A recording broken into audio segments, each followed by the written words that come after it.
자, 우리 하나님의 말씀은 사도행전 12장 1절부터 17절까지 보겠습니다.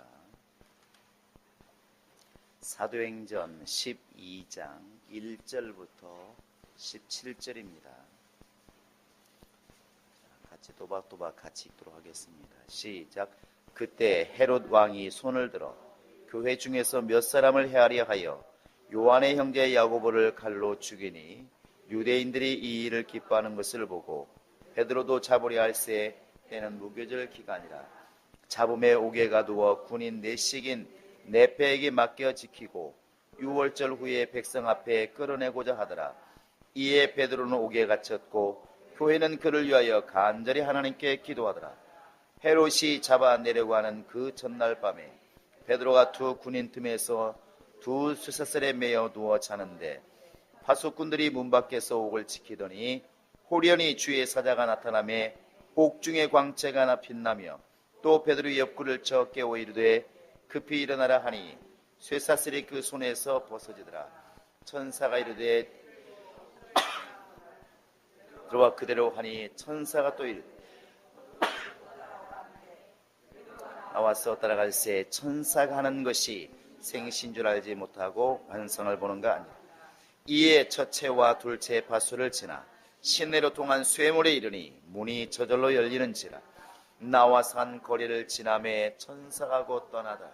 이에 베드로가 정신이 들어 이르되 내가 이제야 참으로 주께서 그의 천사를 보내어 나를 헤롯의 손과 유대 백성의 모든 기대에서 벗어나게 하신 줄 알겠노라 하여 깨닫고 마가라는 요한의 어머니 마리아의 집에 가니 여러 사람이 거기서 모여 기도하고 있더라. 베드로가 대문을 두드린데 로데라는 여자아이가 영접하러 나왔다가 베드로의 음성인 줄 알고 기뻐하여 문을 미처 열지 못하고 달려들어가 말하되 베드로가 대문 밖에 섰더라 하니 그들이 말하되 내가 미쳤다 하나 여자아이는 힘써 말하되 참말이라 하니 그들이 말하되 그러면 그의 천사라 하더라. 베드로가 문 두드리기를 그치지 아니하니 그들이 문을 열어 베드로를 보고 놀라는지라. 베드로가 그들에게 손짓하여 조용하게 하고 주께서 자기를 이끌어 옥에서 나오게 하던 일을 말하고 또 야고보의 형제들에게 이 말을 전하라 하고 떠나 다른 곳으로 가니라. 하나님 아버지, 이렇게 또 한 해를 우리가 마무리합니다. 주님이 도와주셔서 이 자리까지 왔사오니 하나님이 우리 한 해를 돌아보면서 더 하나님의 은혜에 감사한 우리의 마음이 되게 도와주시고 이 한 해 동안도 우리가 굶주리지 아니하고 살아온 것에 대하여 감사하게 도와주시되 특별히 이렇게 때마다 시마다 하나님께 정한 예물을 드리는 모든 손길들마다 하나님이 일일이 기억해 주시고 그들의 영혼이 주 안에서 잘되게 하시고 충만하게 도와주시고 하나님께서 보호하심으로 이 땅에서 빛과 소금의 역할을 능히 감당할 수 있도록 인도하여 주시옵소서. 날마다 그들의 손에 복이 있게 도와주시고 세상에 끌려가는 신앙이 아니라 세상을 변화시키는 믿음과 은혜가 있도록 인도하여 주시옵소서. 감사하고 예수님의 이름으로 기도합니다. 아멘. 여러분, 한 해 동안도 이렇게 기도하면서 이 자리에 온 것을 정말 축하를 드리고 어쨌든 감사하시기 바랍니다.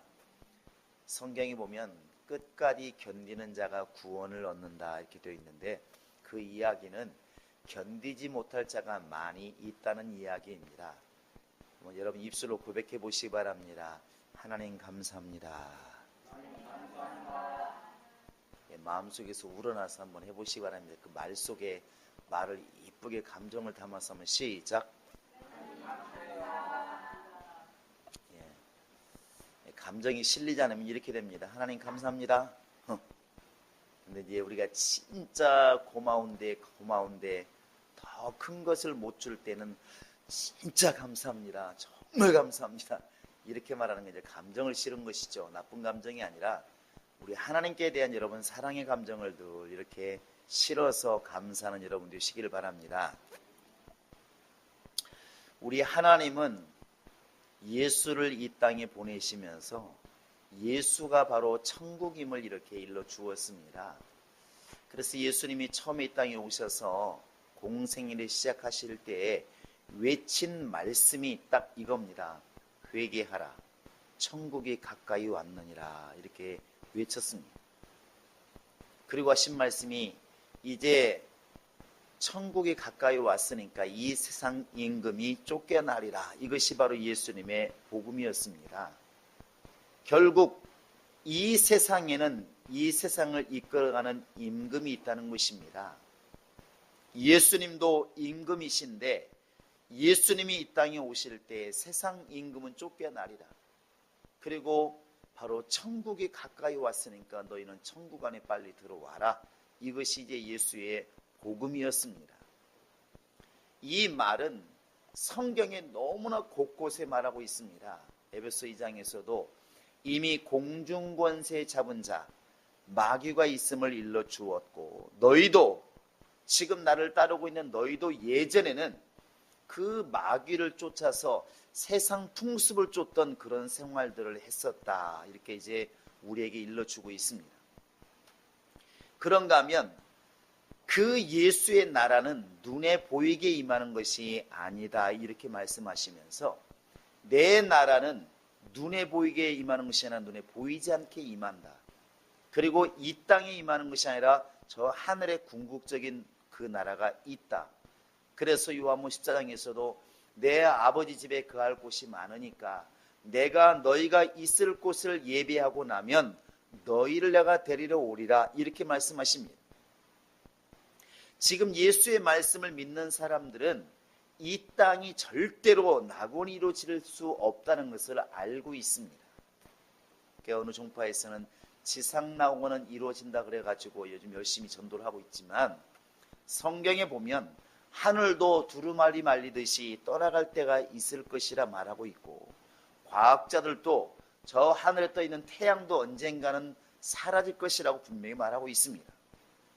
언젠가는 우리가 눈에 밟고 있는 모든 눈에 보이는 것들을 발로 밟고 있는 이 모든 것들이 다 마치 풀어지듯이 용광로 안에서 모든 것이 풀어지듯이 그렇게 체질이 풀어질 때가 있다고 성경은 말하고 있습니다. 우리 믿음의 사람들은 지금 육체를 가지고 이 땅에 살고 있지만 그러나 나는 이 땅의 시민이 아니라 하늘의 시민인 것을 깨달은 사람들이고 그 믿음을 가지고 지금 이렇게 준비하는 자들이 바로 믿음의 사람들입니다. 그래서 하시라도 오늘 밤에라도 주님께서 나를 오라 하시면 떠날 준비를 하고 사는 것이 그게 믿음의 사람들이라는 것이죠.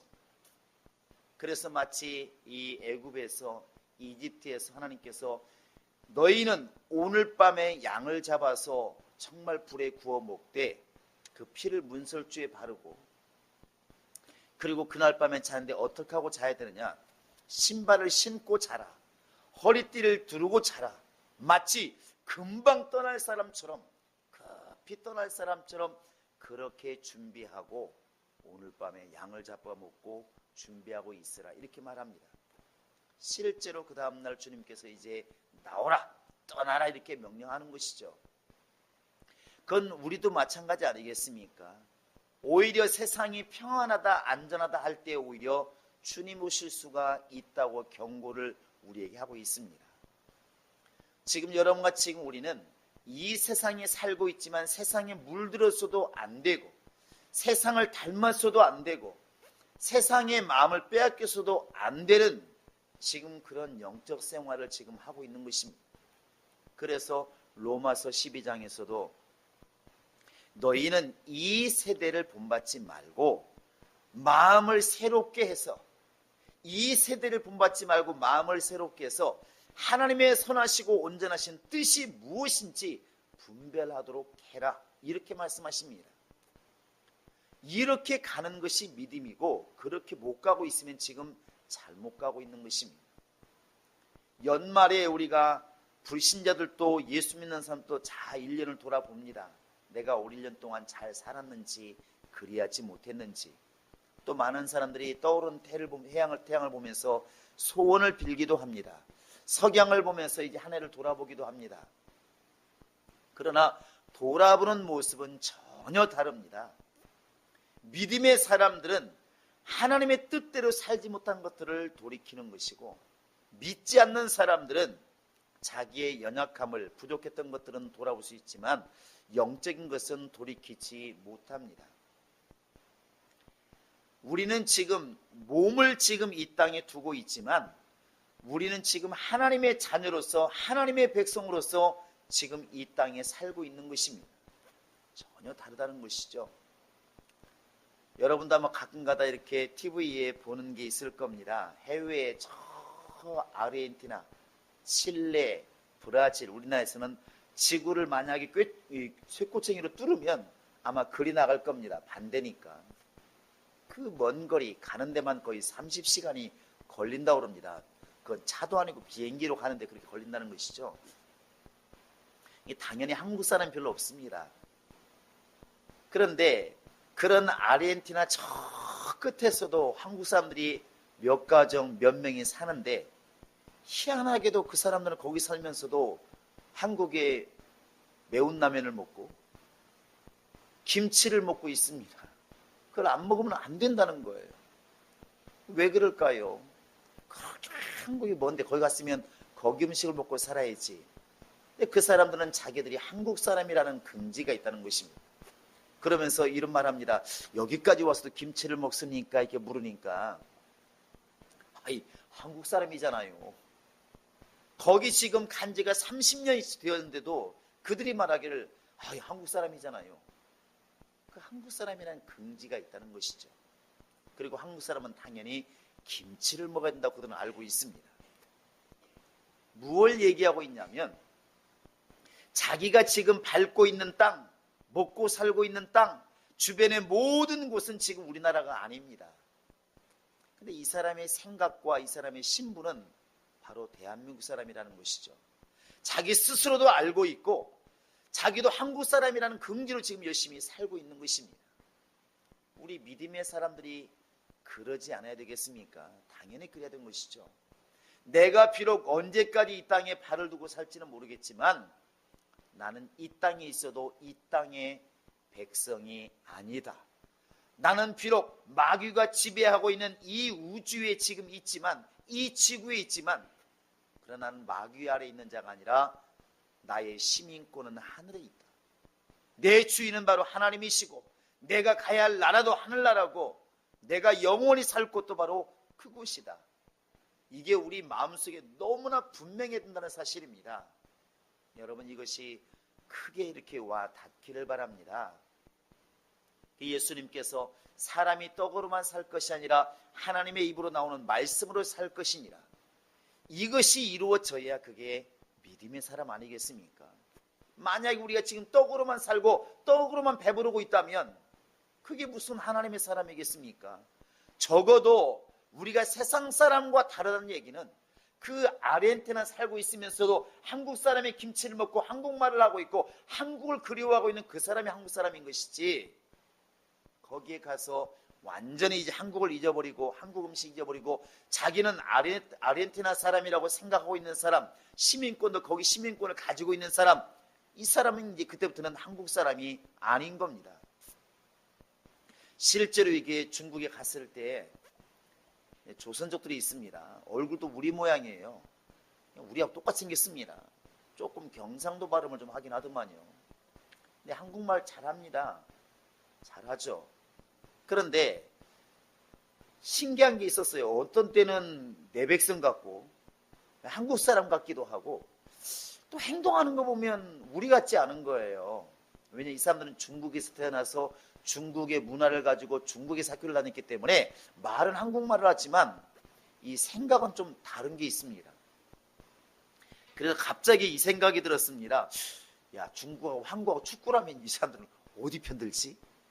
우리는 은연중에 우리말을 쓰고 우리 민족이니까 우리 사람인 줄 알았다고요. 물어봤습니다. 제가 대한민국하고 중국하고 축구하면 어디 편드냐고. 뭐라고 한 거 아십니까?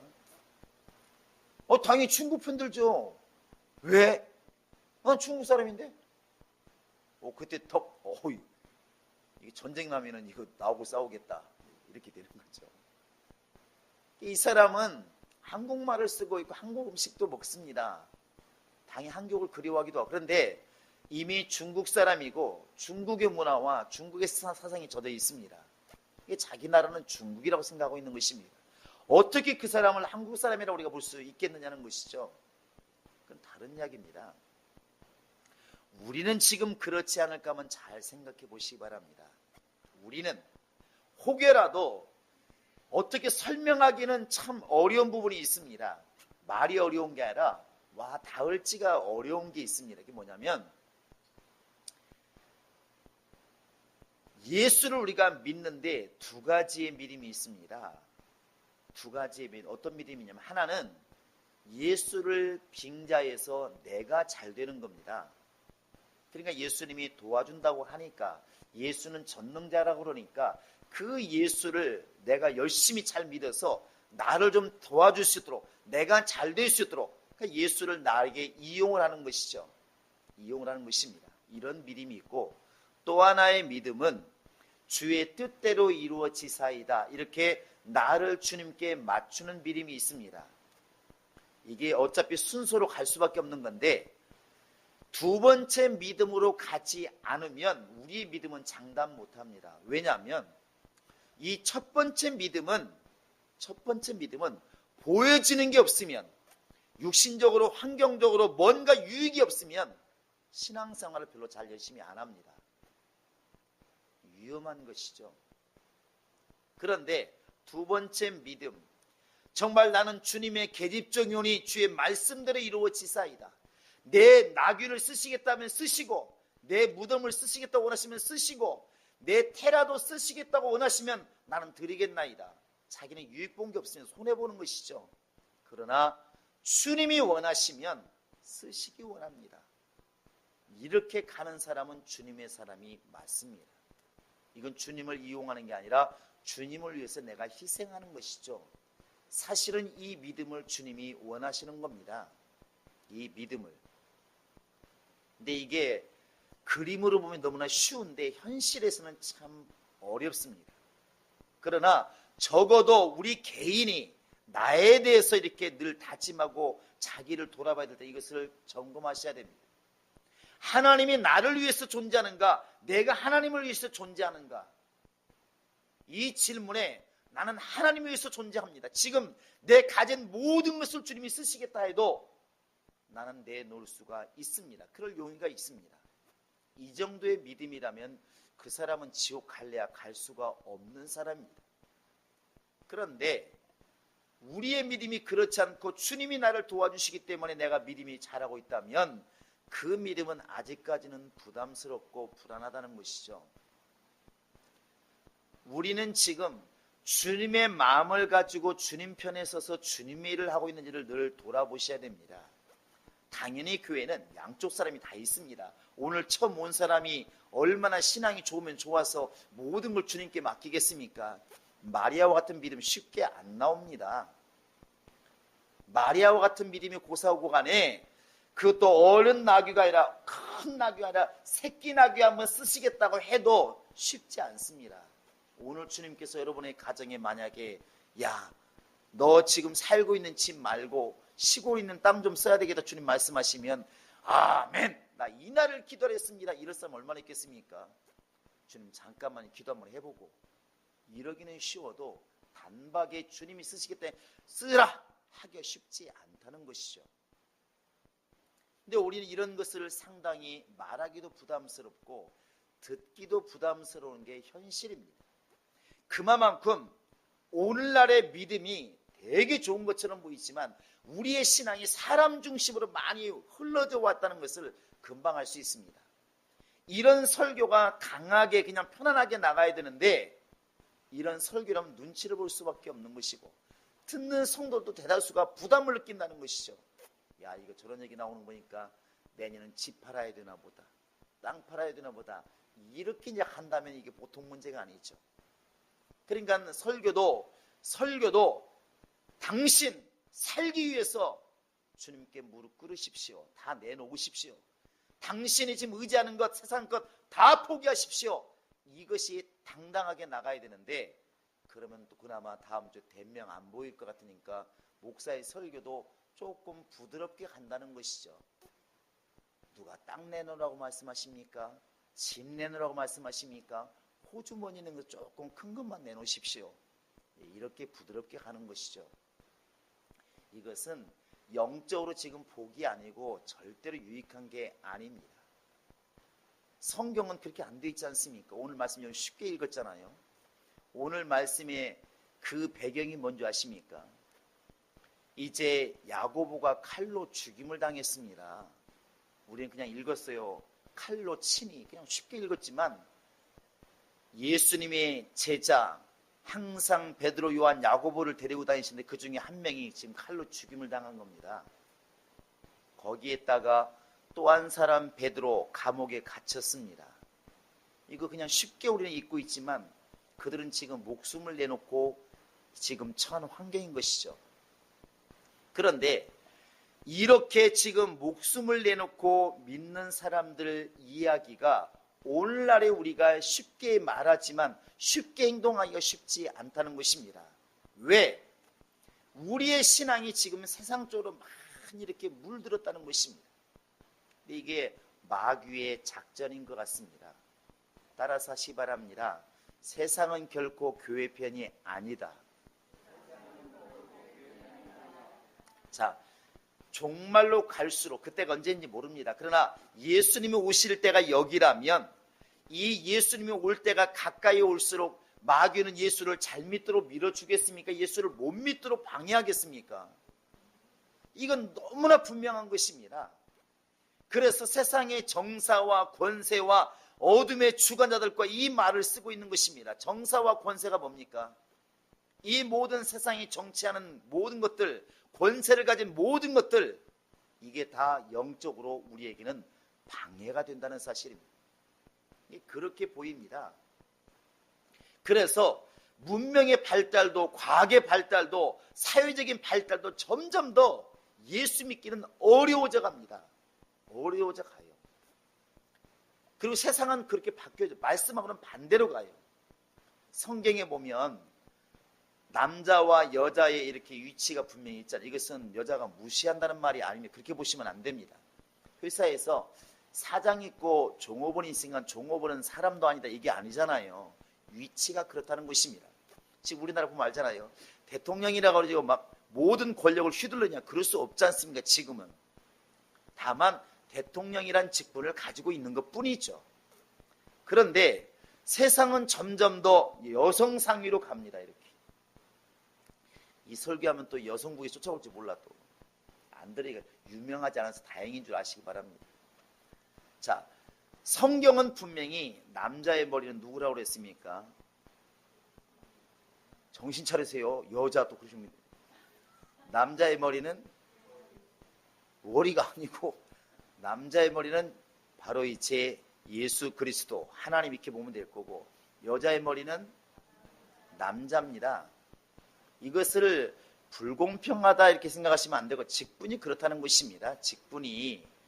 그럼 자꾸 평등으로 보니까 문제가 오는 것이거든요. 그런데 요즘은 세상에서 이것을 뒤집어서 여성 상위로 자꾸 올리려고 합니다. 이게 이제 영적으로 보면 성경하고는 반대로 가고 있는 것이죠. 반대로. 이런 것뿐만 아니라 점점 더 지금 사회는 법이라는 것 때문에 종교 자유라는 것 때문에 기독교의 복음을 못 전하게 한다는 것이죠. 이게 불과 20, 30년 전만 하더라도 전철에서 전도하는 사람이 많았습니다. 누가 뭐라고 안 했어요. 물론 간혹가다 한 번씩 경찰서에 붙잡혀가는 경우는 있었지만 그 큰 문제가 안 되었습니다. 뭐 영등포 여기 가서 막 노래 부르고 예수 믿으라고 외쳐도 사람들이 상관 안 했습니다. 지금은 그런데 공공장소에서 허락받지 않고 전도를 하면은 이제 붙잡혀 갑니다. 지금은 전철에서 전도하면은 당장 잡아갑니다. 점점 더 전도하기가 어려워지고 있다는 것이죠. 세상은 절대로 믿음의 사람 편이 아니라는 것입니다. 그래서 속지 말자는 것이죠. 그러면 우리 믿음의 사람들이 어찌해 될 것이냐는 것입니다. 점점 세상은 변해가는데 이 상황에서 그냥 어쩔 수 없이 끌려갈 것인가? 아니면 내 믿음을 지킬 것인가? 믿음을 지키는 게 당연히 옳겠죠. 그 믿음을 지키는 방법 중에 하나가 뭐냐면 교회에다가 내 몸을 같이 하나로 묶는 겁니다. 할렐루야! 이 교회를 갖다가 보통 비유를 그렇게 많이 듭니다. 대사관과 같은 곳이다. 그러니까 중국에 있는 한국 대사관, 미국에 있는 한국 대사관, 저 독일에 있는 한국 대사관, 그 대사관은 비록 건물 하나지만 그 건물은 대한민국 땅입니다. 지금은 너무나 철저해서 못 넘어오지만 과거에 탈북자들이 중국으로 먼저 건너갑니다. 근데 한국에 올 수가 없어요. 왜? 여권이 없으니까. 합법적으로는. 그러니까 그 사람들 하는 방법이 뭐냐면 북경으로 가가지고 담을 넘어가는 것입니다. 한국 대사관. 담을 넘어가기만 하면 그때부터 중국 공안도 중국 경찰도 함부로 잡지 못합니다. 왜? 대한민국 땅이 있으니까. 이게. 그래서 막 가족끼리 막 그 철조망을 넘어가고 막 그런 거 많이 뉴스에 나오지 않던가요? 그게 왜 그렇습니까? 그 한국 대사관은 한국 땅입니다. 지금은 철조망이 더 높아져 가지고 올라갈 수도 거의 없고, 어떤 분 보니까 뭐 그렇게 넘어왔다고 그러더라고요. 트럭에다가 사다리를 싣고 가가지고 그냥 경찰이 왔다 갔다 하니까 갑자기 인도로 올라가가지고 그냥 탁 놓고 옷 걸치고 막 다다다다닥 넘어간 거죠. 그 딱 철조망 넘어가는 순간 이제 대한민국에 넘어온 겁니다.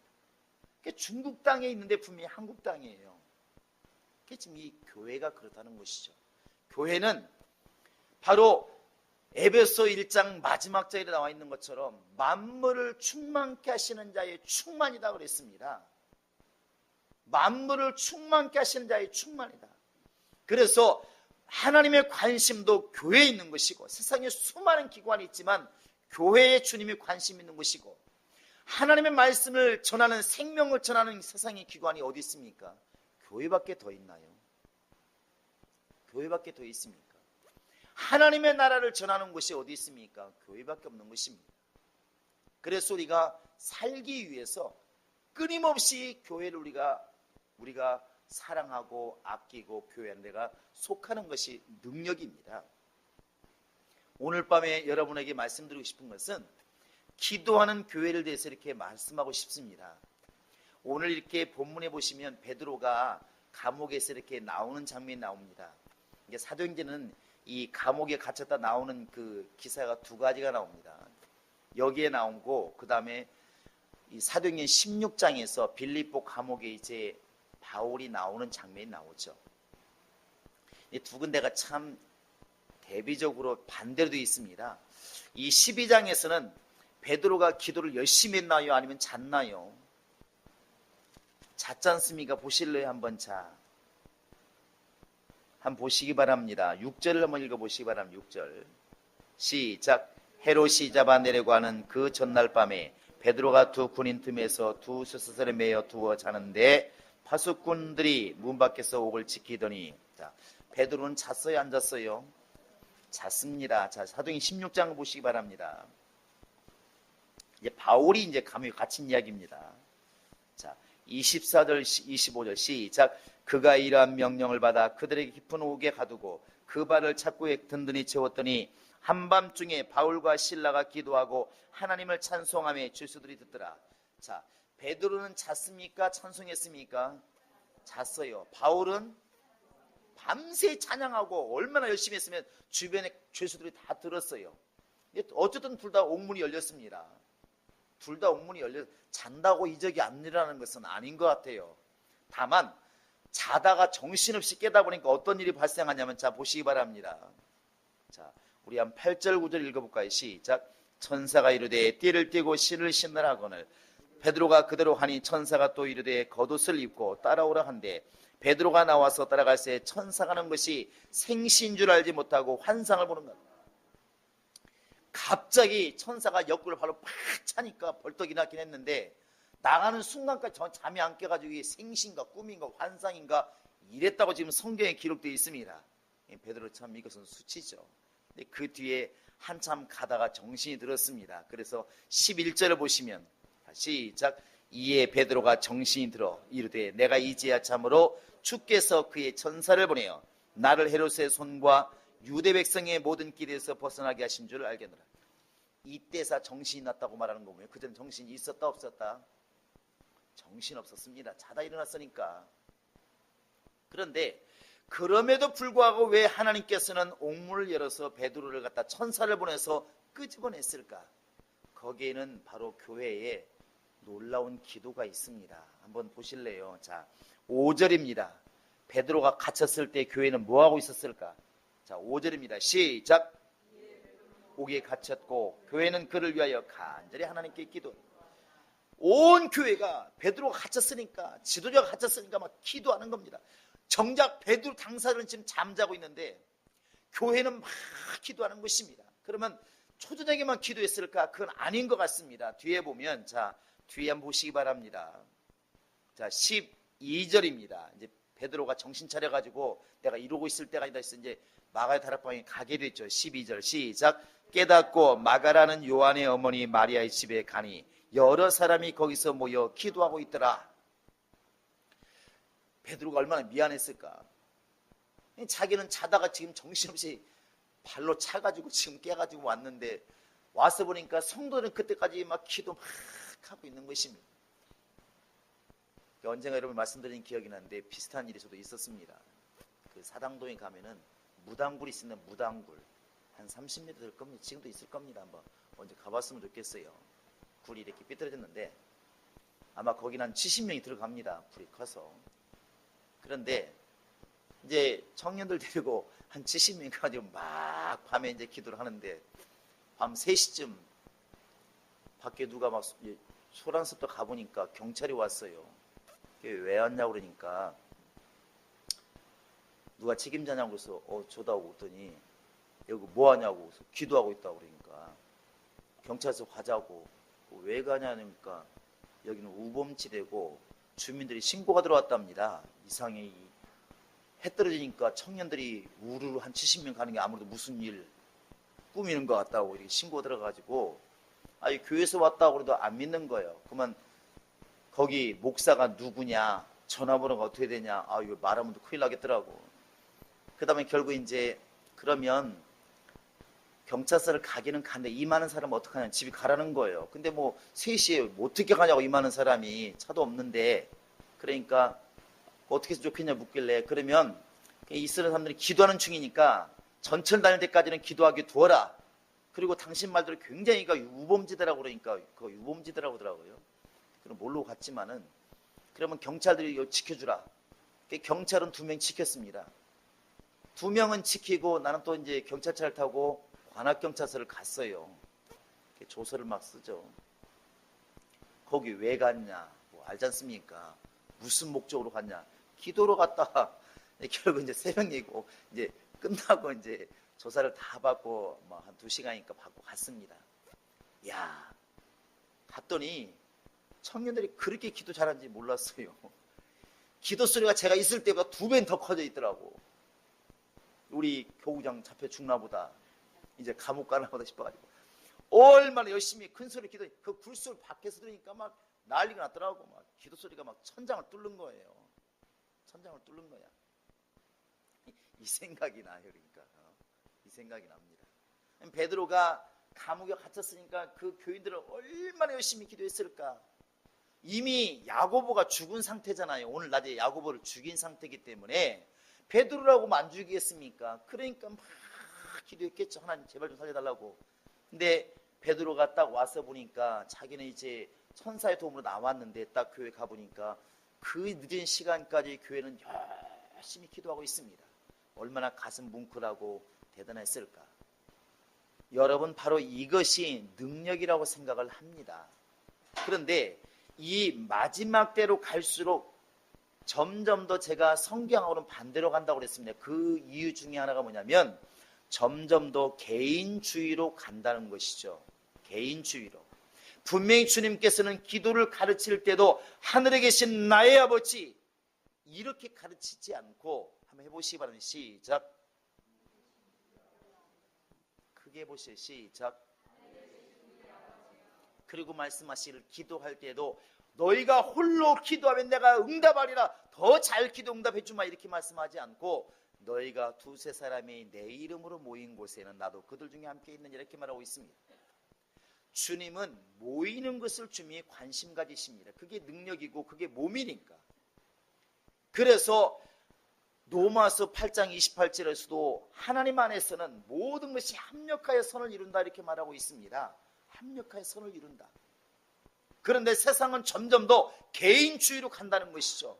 얼마나 개인주의로 가냐면 교회만 그런 것이 아니라 가정도, 저희 어릴 때만 해도 할머니 계시고 아버지 계시고 이렇게 3대가 당연히 살았습니다. 어떤 4대가 살고, 지금은 거의 1대밖에 못 삽니다. 장가시집 가면 다 독립해버리니까 이제는 거의 안 되는 것이죠. 형제들끼리도 모이기가 쉽지 않고 다 개인주의입니다. 개인주의. 우리라고 하는 것이 점점 사라지고 있다는 것이죠. 이게 바로 이제 교회가 점점 어려워지는 그런 기회가 지금 되고 있다는 것이죠. 타치를 안 받으려고 하고 타치 받는 것도 싫어하고, 이게 지금 마지막으로 가는, 어찌 보면 주님 뜻을 지금 어긋나고 있는 가장 바로 마귀의 전략인지도 모르겠습니다. 그래서 우리가 이런 게 있습니다. 집에서 기도할 수 있죠. 그러나 교회에서 함께 기도할 수 있을 때는 여러분 힘들어도 교회 와서 기도하는 것이 그게 능력입니다. 할렐루야. 그런 믿음을 가지시기 바랍니다. 교회가 점점 더 기도 모임이 사라진다고 그렇죠. 왜? 함께하는 걸 싫어하니까, 타치받는 걸 싫어하니까. 그러나 불편해도 그게 능력인 것을 아시기 바랍니다. 할렐루야. 절대로 혼자는 여럿을 이길 수가 없습니다. 중국의 동양의 무술은 홀로 하는 것입니다. 개인적입니다. 그래서 이소룡이라든지 최배달이라든지 이런 유명한 인물들이 많이 나와요. 미국 같은 데는 그런 인물이 잘 안 나옵니다. 근데 정작 강대국은 한국이 아니라 미국 같은 나라가 강대국이라는 것이죠. 아무리 날고 켜도 영화에서는 이기지만 실제로 총 들고 100명 와버리면 날고 켜도 안 됩니다. 절대로 안 되게 되어 있습니다. 그 신앙 안에서도 마찬가지라는 것이죠. 왜 그러게 우리나라 가창오리 아시나요? 수만 마리 막 이렇게 날아다니는 철새 있지 않습니까? 가창오리를 모르시나요?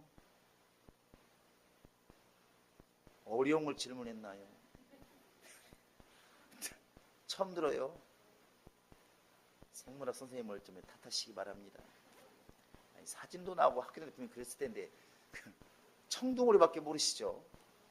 가장 숫자 많은 게 가창오리입니다. 가창오리. 그래서 저 금강 하구뚝, 낙동강 하구뚝에서 이렇게 수만 마리가 막 이렇게 해질녘에 춤을 추는 게 가창오리인데, 이 멸치떼라든지 고등어떼라든지 이런 가창오리처럼 약한 그런 이런 개체들은 수만 마리가 같이 움직입니다. 마치 고래 한 마리가 움직이는 것처럼. 그래야 적군이 볼 때 두려워서 한 마리가 덤비지를 못한답니다. 생존 비결이라는 것이죠. 믿음도 사실은 마찬가지인가 생각이 듭니다. 아무리 잘났다고 홀로 신앙생활 열심히 하면 될 것처럼 보이지만 하나님은 우리의 신앙을 그렇게 보지를 않는다는 것입니다. 그래서 히브리서 10장에 보시면 알겠지만 모이기를 패하는 사람들하고는 아예 습관을 같이 하지 마라.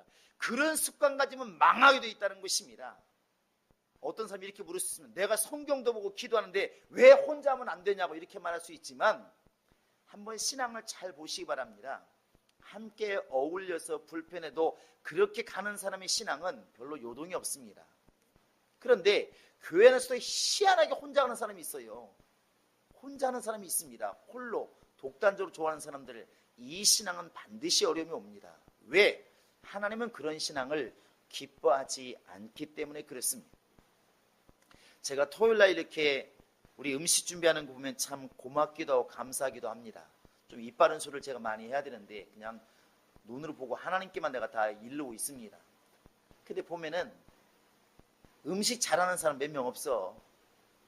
야, 보니까 오히려 여기 가서 돈을 내고 배워야 돼.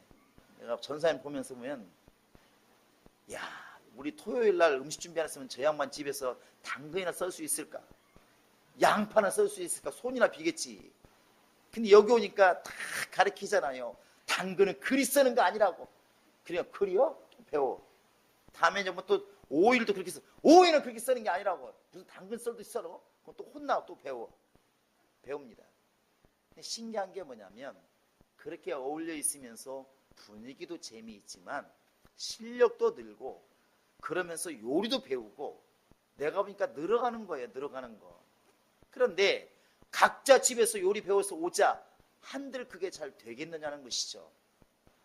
하나님은 하나를 잃으면 분명히 하나를 얻게 만드시는 분이 하나님이십니다. 자, 성령이 왜 아무에게나 올 수 없나요? 그 당시에 유대인들 중에서 예수를 좋게 보는 사람이 없었나요? 그러나 왜 하나님께서 성령을 부어주실 때 마가다라 방에만 성령이 임하시게 하셨을까? 여러분 그 의미를 잘 생각해 보시기 바랍니다.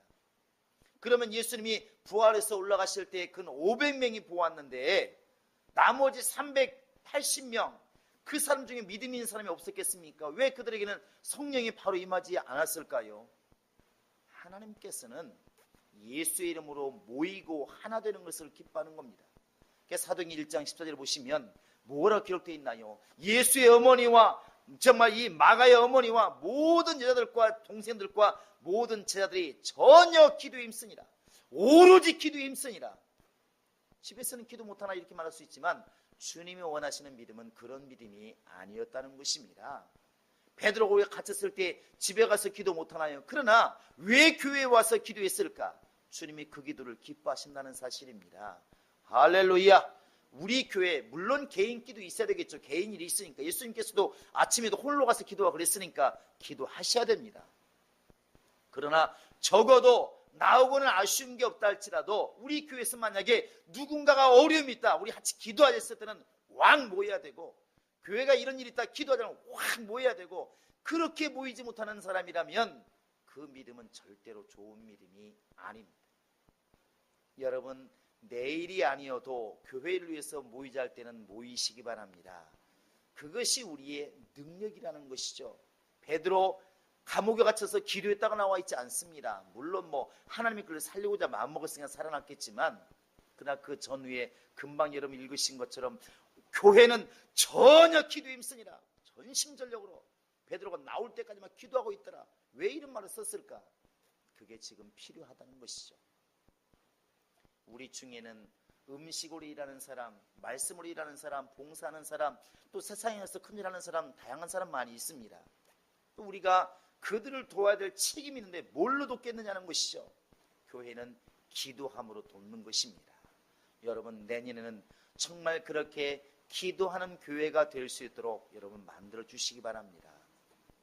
만들어 주시기 바랍니다.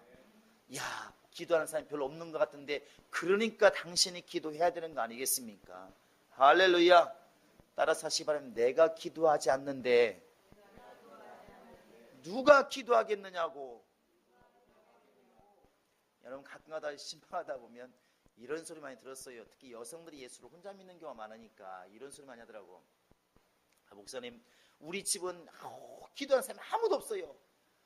혼자 신앙생활 너무 힘들어요. 이런 말 많이 하는데, 그러기 때문에 정신 차리고 기도해야지.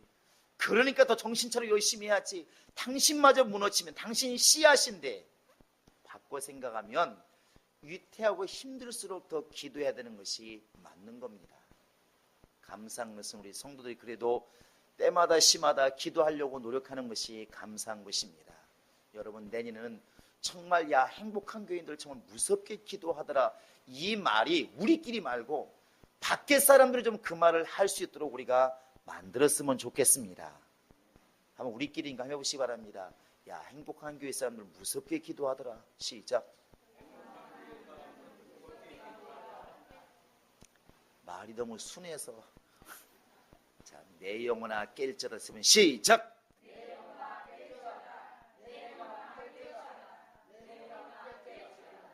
저는 오늘 또 그 생각을 해봤습니다. 이렇게 보면서